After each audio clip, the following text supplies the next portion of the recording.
What's up, everybody, and welcome back to Fireside Giants. I'm your host, Anthony Rivardo, joined by my co-host, Alex Wilson, and the New York Giants play a football game today. That's right, Thursday Night Football, primetime, at home, MetLife Stadium, Giants hosting the reigning Super Bowl champion Philadelphia Eagles, who just had their first loss of the season last week versus the Denver Broncos. So there's two ways of looking at this. Are the Eagles about to hit a slump? Could the Giants upset them and sneak out a win? Or are the Eagles looking for a get-right game against a bad New York Giants football team that just lost to the Saints? I'm sure many of you are looking at it from that perspective, and I'm sure many of you probably aren't even tuning in tonight because you're tired of this team. But hey, I'll never get tired of this team. I'm always going to be happy to watch and discuss my New York Giants, and so that's why I'm looking forward to previewing this game today with you, Alex, and just diving into the different storylines. I want to talk a little bit about Saquon Barkley, the ex-New York Giant who can't stop talking about the New York Giants. I want to give my 2 cents on that,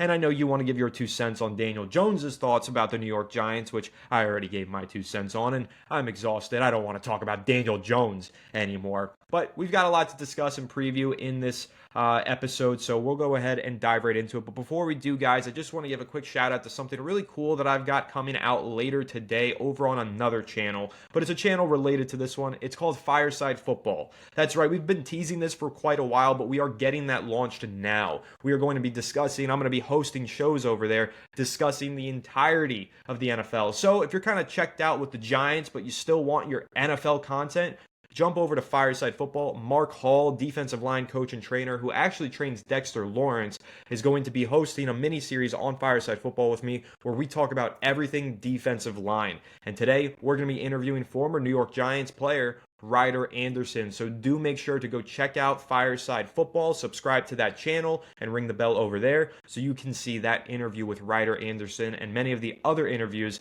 Whether we get DeForest Buckner, maybe Dexter Lawrence on, you'll see a lot of big names over on that channel, so do tune in to Fireside Football. But let's waste no more time here. Alex, let's discuss the New York Giants versus the Philadelphia Eagles. How are you doing today, my friend? And how excited are you for the New York Giants on Thursday Night Football? Well, I'm doing pretty good, and yeah, absolutely. I think excited may be maybe too much of a word for me at this point. I think I'm more so just waiting for the inevitable. This is like watching a movie I've seen 100 times before. I don't expect the Giants to win. I hope for a miracle. I hope for a surprise. But Anthony, can I just say that the Jackson Dart hype lasted 1 week?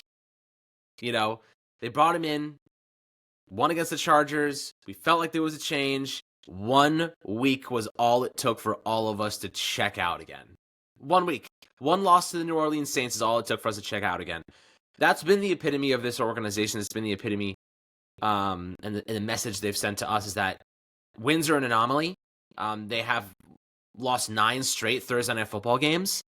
This is another one against a good opponent who just lost to the Broncos and wants to kick our ass. And Saquon's documentary coming out today is are we going to pretend as if that wasn't orchestrated? Saquon wants to destroy us every time he plays us, and our run defense is not very good. So, I know I'm starting this episode off a bit negative, but I don't really know where else to go with it. We don't have any receivers. Man, Jalen Hyatt's our WR1 on the outside right now. Bo Collins is WR2. I mean, you have Wandale in the slot, obviously, but I don't know what to say. Like, I don't know where to look for the optimism. I don't know where to look for the excitement. I can look to the pass rush. I can look to some individuals that are playing well. Andrew Thomas, obviously, has been really good. But they need a full team effort. They need everyone to exert the energy that Cam Scottaboo exerts every single play. You know what I mean? Everyone needs to be balls to the wall, like your backs are pressed up against the wall, like you are about to lose your job type of effort from everybody. That's how you beat good football teams. That's how you beat bad football teams. That's a standard you set for yourself. Giants have to reset that standard. They've lost the standard that we once had a decade ago, where everybody plays hard every single snap, every single day, every single game, every single practice. Like, we've lost that standard, and I think that is what losing looks like. That's what losing does to you. So, looking at this game, what does it mean? It means one thing. Can you fight back against adversity when you've been punched and beat and kicked and just destroyed for years in a row, year after year after year? Can you fight back? Can you exert that maximum effort? Can you stand up for your players. Stand up, have some pride for yourself. This coaching staff isn't going to do much to help these guys win football games. These players are going to have to do it on their own. That's kind of the mantra at this point. Like, I'm going to have to do it on my own. And everyone has to have the mentality. We have to win in spite of this coaching staff. And I know Anthony talked about the Daniel Jones situation and him coming out and speaking about how superior the coaching was in the quarterback room for Minnesota and how the coaching is better with the Colts. If that's not damning for John Mara, I don't know what else is. Like, I don't know if you really can't have a more clear message from the dude. I don't think I heard speak a word in 4 years. I don't remember a single time I heard Daniel Jones speak, like, outside of the normal, like, company man words. This is the first time I've heard him speak like this in years. And the first thing he has to say is, yeah, basically the coaching staff freaking blows. That was basically what he said. Not verbatim, but essentially. So, Anthony, like, I'm a little pissed off today. Saquon's taking shots at the Giants. Daniel Jones is taking shots at the Giants. The Giants are taking shots at the Giants. I don't even know where to go as a fan right now, so it's a bit confusing. It's definitely frustrating. Confusing, sure, but honestly, nothing confuses me with this Giants team anymore because everything they do is just confusing. So it's basically the norm. It's like paradoxical. It's so confusing that it's not confusing at all because it's always confusing. But you mentioned it. Daniel Jones taking shots at the Giants. Saquon Barkley taking shots at the Giants. I'm going to take a shot at the New York Giants, Alex, because I'm going to share with you a statistic that's going to blow your mind. You ready for this one? The New York Giants have not won a Thursday night football matchup in 10 years. A decade of losing on Thursday night football. 10 years since the New York Giants have won a Thursday night football game. Isn't that crazy? Lucky. You get lucky in 10 games, let alone 10 years. You get lucky every now and then. They're not even stupid enough to mess up and accidentally win a Thursday night football game. That's how bad this football team is. 10 I could cry. Years. I could cry. And how many of those losses? I don't know. But I'm sure many of them were just embarrassing. And honestly, I can't lie to you. I'm anticipating an embarrassment tonight. I hope the New York Giants win. I want to see them beat the Eagles. I've been dying to see them beat the Eagles for years now. What have they lost? Their last... I mean, they're 2-10 in their last 12 against the Eagles. They can't beat them unless their quarterbacks. They can't beat good teams unless their quarterbacks are on injured reserve. That's the problem. The last time they beat the Cowboys, Dak Prescott wasn't starting. The last time they beat the Eagles, I don't think that Jalen Hurts was starting either. I think it was that 2022. Was it week 18 or something? Yeah, week 18. I think it was. Kenny Galladay touchdown, Giants win, and the Eagles rest all of their starters. That's the most recent win against the Eagles that I remember. But that doesn't even feel like a savory victory to me. That just feels like we were handed one. I don't know, man. It's sad. It's embarrassing. Like I said, 0-10 in the last 10 years on Thursday Night Football. Like, what are we doing? But I don't know, man. How are we still here? How are we still here recording every day about this team, despite the fact that they hate us? They hate our guts. They hate us. As fans of this team, I feel betrayed. I feel let down, disappointed, frustrated. Like, we put our heart and soul into this team, creating content around this team, and just as a fan, like, outside of being a content creator, Anthony, just as a fan, the amount of time, just think about the time. The time is the only resource that you cannot get back. You can always make more money. You can always do other things. You can never get time back.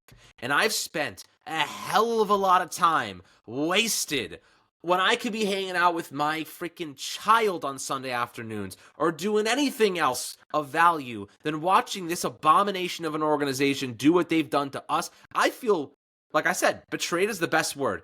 We put in this amount of time, and just as a fan, that amount of time I could be doing so many different things, and people will say, you don't have to watch the team. Yes, I do. This is our job.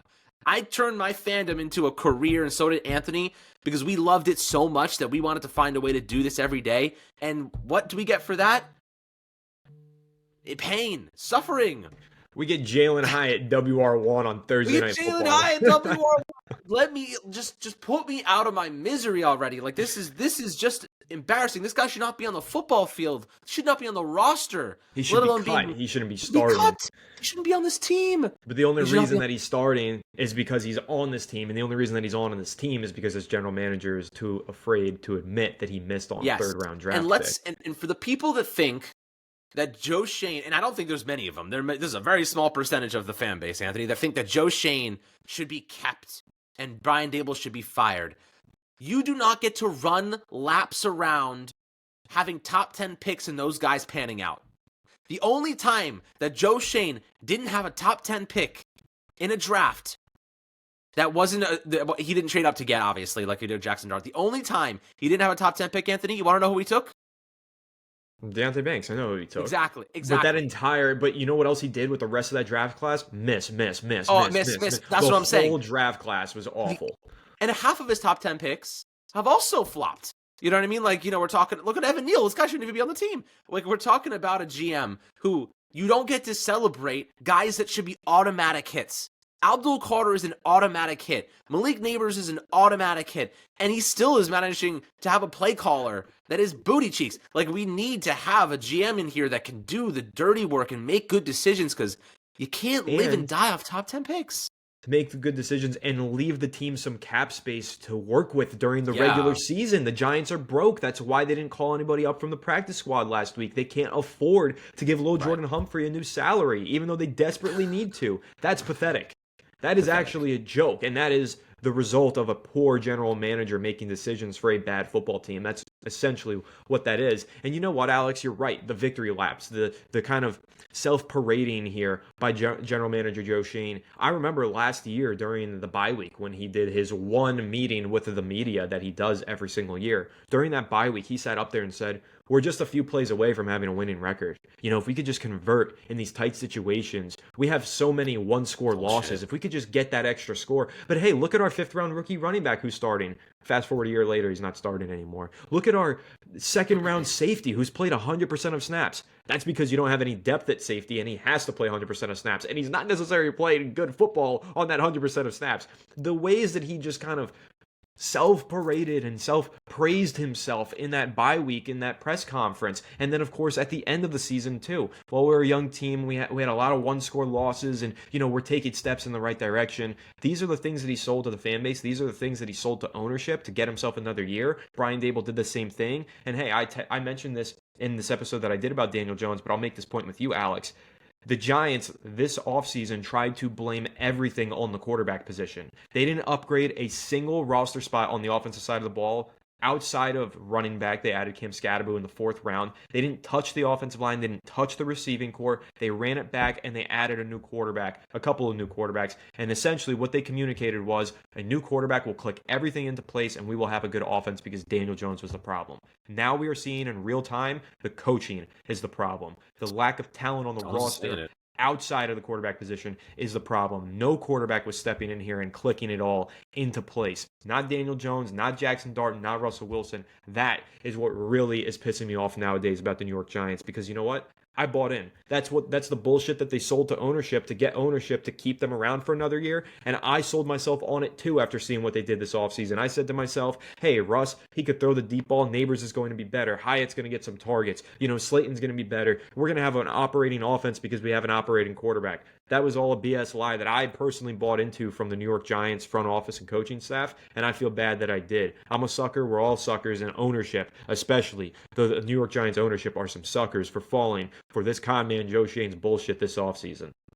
I don't blame you, and I don't blame anybody, including myself, for wanting to love your team, wanting to be a fan of your team, wanting to be hopeful that this year is going to be different. I don't blame anybody for that. That's just being a fan. You know what I mean? I can be objective about a different team because I'm not a fan of that team and say, yeah, you guys are delusional. But we're all collectively delusional because we want this team to be good. We want to believe that they're taking steps in the right direction. But Anthony, you want to know why Evan Neal and Jalen Hyatt are still on this roster, aside the fact that Joe Schoen doesn't want to, have another draft class look like complete garbage and they're not on the team? Do you want to know how much dead money we have right now spent on players that are not on this team? $30 million. If Evan Neal and Jalen Hyatt were not on this team, their contracts are fully... Well, Evan Neal's is fully guaranteed. Jalen Hyatt's mostly fully guaranteed. That's an extra $10 million in dead money the Giants would be eating right now. They'd have $40 million in dead money of players that aren't on... This is not dead... This is not contracts they restructured and pushed down. These are players that are not on the fucking team. $40 million of players that are not on the fucking team. And I'm supposed to sit here and act like Joe Schoen should be here for another year? Miss me with that bullshit. And Alex, take it a step further. Why don't you tell me what the number is for Giants cap space on injured reserve right now? And look at how much cap space they're spending on Graham Gano. $22.4 million. Yeah, they've got over $30 million. Yeah, they're $20 paying million Chris on injured Board $2.3 million. Who the fuck is Chris Board? reserve. That's a legendary line. And look, it's like $6 million to Graham Gano. Everybody in our comment section was like, this is an obvious train wreck waiting to happen. The Giants should cut Graham Gano and just make Jude McAdam the starter. Here we are, week 4, week 5, week 6. Jude McAdam's the fucking starter. Graham Gano's on injured reserve, wasting cap space. Go figure. Who could have seen that coming other than every single New York Giants or Fireside Giants viewer and fan down below in our comments section?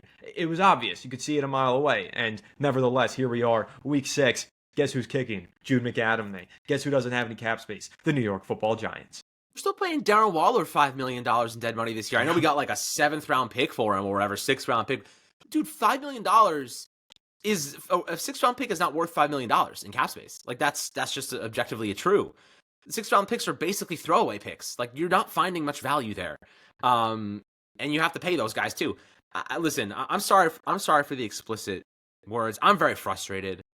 And I know tonight we're going to get our freaking waxed again. Like this is just this is the consequence of them doing this to us, right? Us having to come out here, talk about this nonsense, try to find silver linings, and there really aren't that many. Jackson Dart, and this is kind of where I want to like pivot just for a second, Anthony, because I think it's worthwhile to discuss.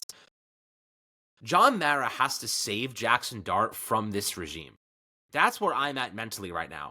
Because hearing what Daniel Jones said about that quarterback room, said about those coaches and how they're preparing, the details, how they are just going over every little nuance of the game to prepare for any individual game and saying how superior it is to what he experienced with the Giants without saying the Giants like name. You know, he made it very clear how much different it is in terms of preparation. I don't care how many times Brian Daboll says I love you and has very nice moments with him in the locker room. I don't care about any of that stuff. That's just words, no action, okay? John Mara needs to identify that this coaching staff is going to fail Jackson Dart. Jackson Dart's not going to fail them. Jackson Dart's going to try and pick up this offense, Anthony, with his body. He's going to take unnecessary hits. He's going to not slide. He's going to run the ball more frequently than he should. He's not going to trust his arm. He's not going to trust his receivers because Joe Schoen failed to give him competent weapons. We said it from the beginning. Darius Slayton is a high-end WR3. That is what he's always been. He has never been a WR2. Wandale, I like the guy, but he is not a WR2 either, right? He's a slot receiver who plays a specific role. He's a role player, okay? The offensive line was suspect. Joe Schoen drafted a quarterback, let Brian Daboll draft a quarterback, and then did not give him anything. He spent $100 million on the defense, and by the way, Paulson Adebo's looked bad, and Javon Holland has looked suspect too. $100 million on the defense when you drafted a quarterback, knowing that you're most likely going to have to promote him to the starting QB1 position at some point. That is malpractice. That is on the general manager. He's the one that constructs the roster. Brian Daboll just has to coach it, for the most part, right? This is catastrophic levels of incompetence across the board, and I don't really care to say it anymore because we know that Brian Daboll's at least gone. We know Daboll's gone. We know this whole coaching staff is going to be gone. But if they keep Joe Schoen too, I honestly don't know. I don't know what I'm going to say. I don't know what to say in that instance because he's as much to blame as Brian Daboll for this mess because the roster construction is bad. Is bad across. They drafted Tyler Nubin to be a free safety, and then after 1 year, realized that their evaluations were wrong, and then moved this position and spent $54 million at free safety after letting Xavier McKinney go. Do you understand how backwards it is to draft a player for a specific spot and then to replace him after letting your best DB go with a different player who's coming off a bad season and giving him the money he would have given Xavier McKinney anyway? Not to mention, John Mara stopped Saquon Barkley from being traded. Now we're hearing all about this. And Barkley, I don't want to really talk about him anymore, but like, it's just repeated mistakes over and over and over and not rewarding your own players and the other players seeing that and then saying, okay, like you didn't reward him and now you're bringing in a guy to replace him who's not as good as him but giving him the same amount of money, or going out and spending $30 million on John Runyon or $36 million on Darius Slayton or $32 million, but then like Saquon got $36 million. I don't understand where they're pulling these numbers out of their ass from. Like, Saquon Barkley was objectively a better player than Darius Slay, and that is not even remotely, like, you can't obviously combat that argument. Their mismanagement of funds, there's some things I did like. Brian Burns is a great move. I do credit Joe Shane for that one. But that is one in a laundry list of ass. You know what I mean? Like, you don't get to lean on the one hit, the top 3 pick that should have been good, the superstar receiver coming from LSU who should have been great. You don't get to use those as your reasoning for success, right? Those are in spite of all your other failures. So, like, at this point in time, we're watching this team crumble. We're watching the locker room crumble. I'm honestly worried that we're going to see guys try to demand trades. Just like Saquon Barkley tried to demand a trade a couple years ago, how close are we to Dexter Lawrence trying to do the same thing? You know what I mean? How close are we to other guys saying, I don't want to play here anymore. This team is run like a mediocre ball club. And I can go win elsewhere and make more money elsewhere, by the way, Anthony. I can go to another team, look better, and make more money. And that's what it is, a business. And the Giants players right now see this as a business. They don't see this as a team for the most part because they're not, sure is not playing like one. You know, they're playing like individuals. They're not trusting each other, not all going 100% max effort. It's sad to see. And like, I really, it's an effort thing a lot of times. And that trickles down from coaching and roster construction. So it all comes from the top. Everything starts at the top and then it trickles down. We're seeing the repercussions of that. So yeah, like Joe Shane absolutely is on the hook for this mess. For sure. He's on the hook. Everybody in that building is on the hook. Ownership, front office, general manager, head coach, assistants. It's everybody. It's unbelievable. So we'll get into more of the game preview stuff now, Alex. We'll transition over to there. We kind of spiraled out of control here, rightfully so, with our frustration about this team. And honestly, that's going to be a common occurrence until they start winning some football games. But we started talking about the team at large. Now let's talk about the game. But before we do dive into our thoughts and analysis on the game, I just want to give a quick shout out to the sponsor of today's episode, which is Sleeper. If you want to win up to 100 times your money on game day, Sleeper is the #1 sports app with real-time scores, lightning-fast news, and daily fantasy picks that take just seconds. Choose more or less on your favorite player's stats, cash in fast, and even chat with friends while you play. Right now on Sleeper, you can get a free $20 entry, no deposit required. Plus, first-time users will also receive a 100% deposit match up to $100. Download Sleeper today and use promo code Fireside for a 100% deposit match up to $100 and a free $20 entry. Code Fireside. Thank you to Sleeper for sponsoring this episode. And tonight, Alex, I don't even really want to watch this Giants game because I'm so certain that they're going to lose. But I do want to have some fun while I inevitably sit down and turn the game on. So what I'm going to do is make some picks on Sleeper and have something to follow along with while I'm watching the game. So let's go ahead and make some picks right now. And we're going to start off here, Alex, on the Sleeper app. If you take a look at tonight's game, there are some really interesting discounted lines, including A.J. Brown. His line was discounted from 64.5 down to 51.5. And I'm thinking I'm going to take that over because I feel like A.J. Brown, especially after Brian Dable, for whatever reason, tried to call out the Eagles and say that A.J. Brown is open a lot. Well, I think he's going to look open a lot against this crappy secondary. So I think that A.J. Brown is going to get quite a few targets. So I'm going to take over 51.5 yards for A.J. Brown. And then on Sleeper, you got to pick one player from each team. I'm going to flip over and just give my guy Cam Scatterboo some love. Over 49.5 rushing yards. I think he goes for 50 in this game. I know Tyrone Tracy Jr. is coming back, but I still think that Scatterboo is going to be the lead back in this backfield, Alex. So I'm going to go 49.5 rushing yards on Scatterboo. I'll take more on that one. And then just because I have to do it, you know he's pissed off. You know he's going to score a touchdown. Saquon Barkley, anytime touchdown, I've got to throw that one in there if I can. It just seems too obvious considering where we're at with this rivalry. So that'll be 3 picks at times 4.41. So $5 to win $22. I like that, and I think that's fun. So I'm going to go ahead and enjoy watching my sleeper picks hopefully hit during this game, but not enjoy watching the New York Giants probably lose. But once again, guys, make sure to go check out Sleeper and use code Fireside. Now, Alex, game preview stuff. I want to hear your take on it. I mentioned Cam Scatterboo, Tyrone Tracy Jr. coming back. What does this offense look like in tonight's game, considering, really down on wide receivers, Maybe they're going to run more tight ends. Maybe they get the running backs more involved. How does this offense look to you tonight against the Philadelphia Eagles? It's going to look a lot like what we saw last week. It's going to be a lot of 12 personnel, maybe a few deep shots every now and then, but this is going to be a possession game for the Giants. The only way that they win this game, Anthony, is long, strung out 10-minute drives. That's basically what their game plan is going to be. Move the chains, one, opportunity at a time. Jackson Dart, third down, buddy. Get out of the pocket, take space, run for first downs, sacrifice yourself. Because that's what bad football teams do. They put their quarterbacks in positions where they have to sacrifice themselves all too often. We saw Lamar Jackson do it early in his career, and then he evolved into, not doing that because he understands his body could not handle it. Josh Allen, obviously, wants to throw before he runs now. Like, this is what young quarterbacks ultimately go through, but not in this way, you hope, where the Giants are going to lean on Jackson Dart to do a lot of the heavy lifting on the ground, which scares me because, you risk that injury probability, but it's going to be lots of 12 personnel. We're going to need Theo Johnson, Daniel Bellinger, some short route concepts, pick up first downs, milk the clock, take a couple of chances downfield when the defense, when you get the look you want. They'll probably give Jackson Dart some opportunities to say, hey, if you see something you like, try to take advantage of it.